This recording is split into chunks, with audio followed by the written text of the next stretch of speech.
This is my third video I'm posting on the PRS SE50 amplifier. I'm using a Weber speaker mass speaker attenuator. This enables me to keep the master volumes up a little bit higher than I usually could in this room, in this space. It does have the effect of compressing things a little bit and dropping the highs and the lows a little bit out of the picture. I don't think it's a problem for what I intend to show you with the amplifier. And in truth, I find it's almost necessary with this volume and amp. It's an incredibly loud amp. What I'm going to show you is the relationship between the clean channel and the lead channel on this amplifier. Right now I have the clean channel set to be more of a crunch channel. I have the bright switch on, and I have the volume, the input volume gain on about 2 o'clock. And with this guitar it sounds like this with the volumes and tones all the way up.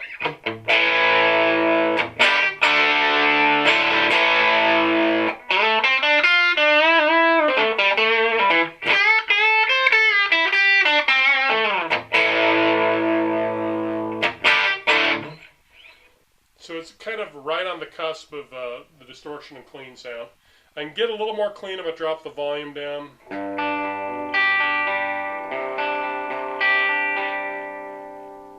I'll just apologize for the tuning, but you get the idea. On this guitar, though, I tend to not use it as a clean guitar that much.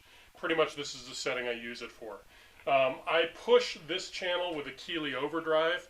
I've got a Keeley Luna Overdrive. And I use a lot of gain in the overdrive, and this is how it sounds.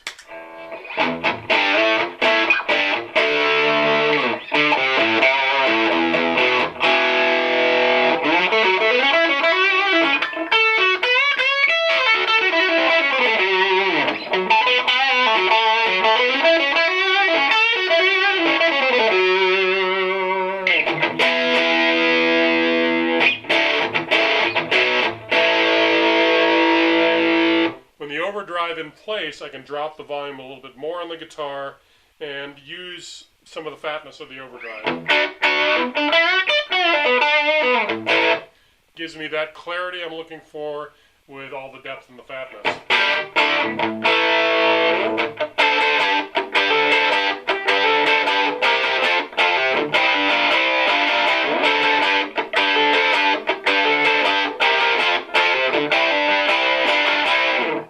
Helps me to get definition with the little chord things I do, and I prefer that method. I mean, I get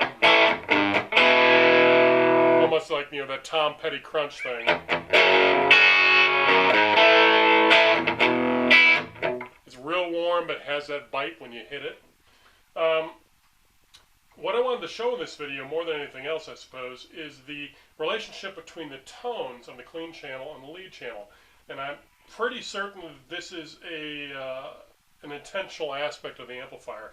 If you have tones on your clean channel that are working for you, and as long as you reduce the volume, the input volume and gain volume on the lead channel, you're going to find that the tones you're using on this side actually will work on the lead channel, and they'll have like a relationship.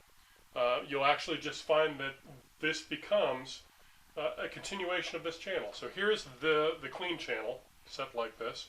Again, volume and tone all the way up on this guitar.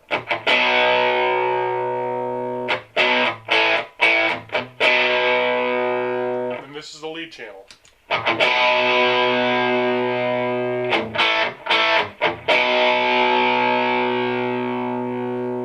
Again, clean.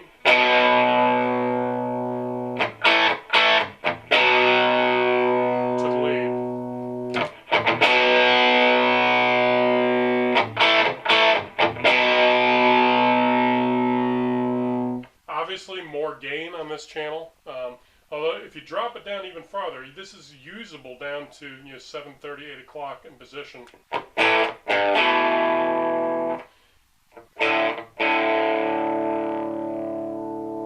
This guitar is not incredibly good at getting the clean side out of it. You can actually get a decent clean tone out of this channel.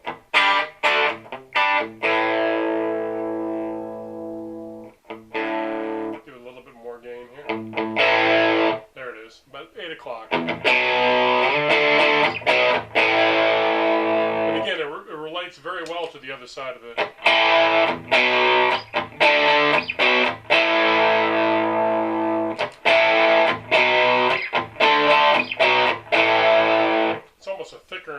version of this. As you increase the volume and the gain on this side, it changes it subtly, but it's not too far off. So it's put it up about 930 or so.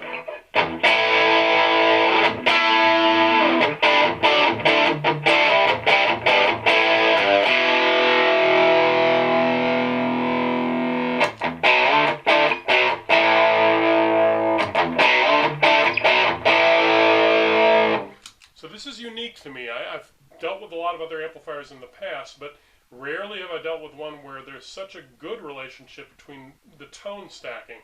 It's probably exactly the same tone stack, probably another tube input into this gain stage. But the cool thing is that if you find a tone on the clean channel that works for you in crunch mode, then most likely your lead channel, if you set it up to close to the same tones, it's a good starting point. You'll actually find that's usable. Now what I'm finding too is that this is gainy as hell. I don't really need a hell of a lot more gain than this, and I have good foot pedals to push it with. So what I'm finding is if I keep it around 9 o'clock or so, I can increase the lead volume, which gives me a boost in volume. It automatically increases the boost in distortion and saturation.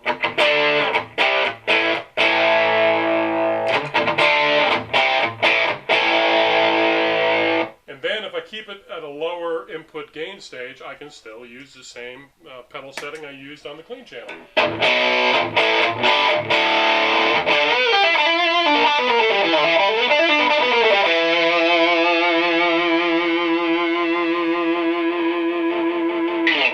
It's not something I use a lot of, but it's a lot of fun because it gives you that pump. So more or less, it's a 4-channel amp.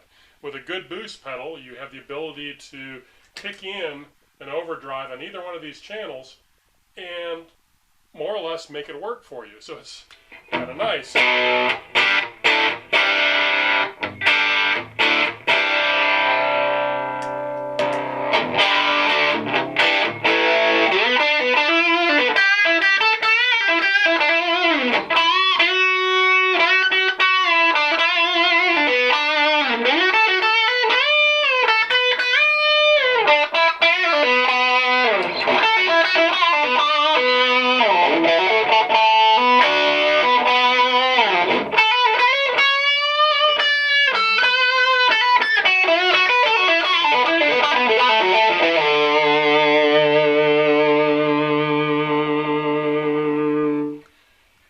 Since both these channels have a master of their own, you can set up this lead channel to have as much boost as you need, and therefore you have a solo channel at your disposal. And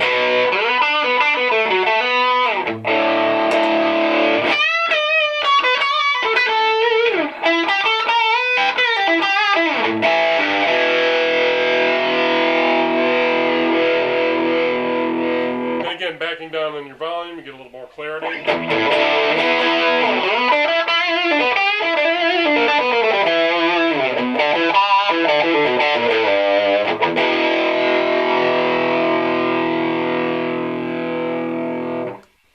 So I just wanted to point that out.